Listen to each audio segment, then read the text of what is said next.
Yes, everybody, welcome back to the channel, and today we're going to be doing another episode of Keep an Eye. And this episode of Keep an Eye, we're going to be talking 3 players that you might miss at the next World Cup. So keep an eye on these 3 guys. Now, everybody who watched the last video knows that I think Japan are going to have a good World Cup. And there's one player who gives me a massive confidence as to the reason for that. And this guy's name is Ayase Ueda. Now, I apologise if I've butchered that, if I've absolutely slaughtered it. I probably have. I'm from Birmingham. I can barely talk as it is. But yeah, this guy is an absolute bagsman. He's playing over in the Eredivisie for Feyenoord, but he's got absolutely brilliant stats this season. He's played 31 games. He scored 24 goals and got 1 assist. So 25 GA in 31 games, coming into the tournament for a nation who are playing with absolute bags of confidence. I mean, Japan have already beaten Brazil. They've already beaten England. They've already beaten Germany in their last few games. So they're coming into the tournament on high confidence. And Ueda is going to be a player who could cause teams absolute damage. Now, as a player, Ueda's a little bit of a throwback. He, when I say throwback as well, I don't really mean target man or like big tall number 9. He's 6 foot tall, so he's not short, but he's not massive. But what I love about Ueda is just his absolute knack for finding the ball in the box. So if the ball drops anywhere for a deflection, or there's an open goal to be scored, or a tap-in to be had, or a run to be made across the front post, this guy is there every time, and he's a really clinical finisher. So when you go back and you watch his goals for Feyenoord last season, you'll see exactly what I mean. Like, there's a lot of scrappy finishes, there's a lot of just the ball bouncing around, and he's the guy who ends up on it and just takes a first touch and hits it. He's got quick feet in the box, so if he's got people close to him and he needs to shift to make a shot, he does have the ability to do that.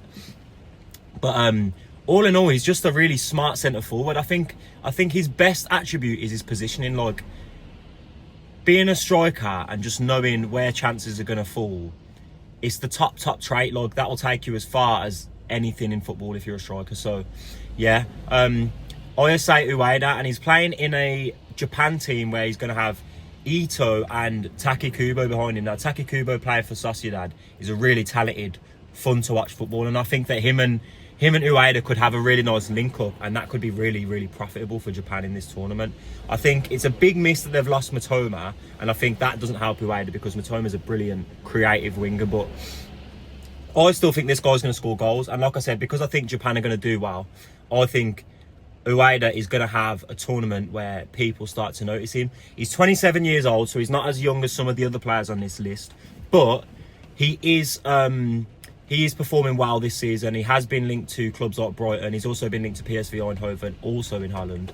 So Ueda's a player to keep an eye on. I wouldn't be surprised if he grabbed a couple goals at this World Cup and ended up getting himself a move to a different European club, maybe a Premier League side, if he keeps scoring goals at the same rate that he's scoring. So yeah, there's player number 1, Ayase Ueda. Now, player number 2 is somebody who's a little bit more well known. This is a player who a lot of people might know, especially if you're an avid watcher of Spanish football or if you're an avid watcher of Serie A. He's an Argentinian national, and this guy's been getting big praise from some of his peers. Now, some of you may have guessed who I'm talking about by now. His name is Nico Paz. Now, Nico Paz, he's got 12 goals and 6 assists this season for Como. He's an attacking midfielder, and he's a really fun player to watch. He's got quite a lot of physicality and height, and he manages to ride challenges really well. But he's so explosive around the box, and that left foot is brilliant. He's got a brilliant strike on him, and he's just creative. He's a typical talented Argentinian number 10, and those kind of combative, elegant players, they always tend to do well with fans. And I think this Argentina squad, again, is another squad that could go long in this World Cup. The squad's not that much different to the squad that won the last World Cup, and I think there's only 5 players that weren't in the last squad. I think they're all injured as well, so I think it would have been exactly the same. But Paz, formerly of Real Madrid, has left Real Madrid and went to Como and put up numbers this season, man. He's been impressive. And I think if it wasn't for the fact that Real Madrid have got a buyback clause, which they're probably going to activate, then Nico Paz would be on the radar of all of the big clubs in Europe this season, because he's been really, really good. Now, it isn't just me ranting and raving about Nico Paz, because Lionel Messi said that Nico Paz has an incredible mindset, and that's exactly why he is where he is. He says that he has a quality and understands the game perfectly, and Cesc Fabregas has described him as a special talent with all the required physical and technical qualities. So this is a guy who has some of the best players to ever play the game, some legends of Barcelona football itself, really, really believe in. It is unfortunate that he's not going to get to go anywhere else, and he's going to end up going back to Real Madrid, because he might not get the game time at Real Madrid that he would get in other places. But what I love about Nico Paz is how he manages to combine that kind of explosiveness around the box and around the area with that elegance and that brilliance in the dribble to take people on and beat them. And he's a really, really exciting forward. Argentina do have a strong squad, so I wouldn't be expecting him to start every game, but having a player like this on the bench can genuinely win you the tournament. If you've got this kind of quality to come on against tired legs, this could be an absolute game changer for Argentina. He's only 21 years old, so he's young. He's got absolutely loads of space to grow, and he's a really, really interesting footballer. So watch out for Nico Paz. Watch out for that left foot, because he's got one. Really, really top player, and I'm thinking that when he goes back to Real Madrid next season, he's going to light it up. So yeah, there's player number 2 to watch out for, to keep an eye at this World Cup, Nico Paz. Now, the final player I have on this list is somebody who's a little bit less, he's a little bit less of an attacker. He's a lot less flashy in terms of goals and assists than the other 2 options on this list. But he's the youngest player on this list, and he's already broken some hearts, because he spent his under 21s national career playing for France, but has recently declared his allegiances to Morocco to be a member of their first team. So at this World Cup, he'll be going, with Morocco. Now, he's an absolutely brilliant footballer, and his name is Ayoub Bouhaddi. Again, I apologise if I've absolutely butchered that pronunciation, but Bouhaddi's a really, really interesting player, because he plays in a position where a lot of the top clubs in Europe like to spend a lot of money. I mean, we're seeing Elliot Anderson, we're seeing Tonali, we're seeing all these players who play defensive midfield being linked with moves for 70, 80 million pound or above. But Bouhaddi's got real quality above his age. He's 17 years old, and he made his debut when he was 16 for Lille. And Lille, as you know, same Lille who we bought Lenny Oro from, who played for them since the age of 16 as well. Lille have a really, really good track record. I can't talk. Really good track record of bringing through high potential, high quality academy talent, and they've brought through another one in Bouhaddi.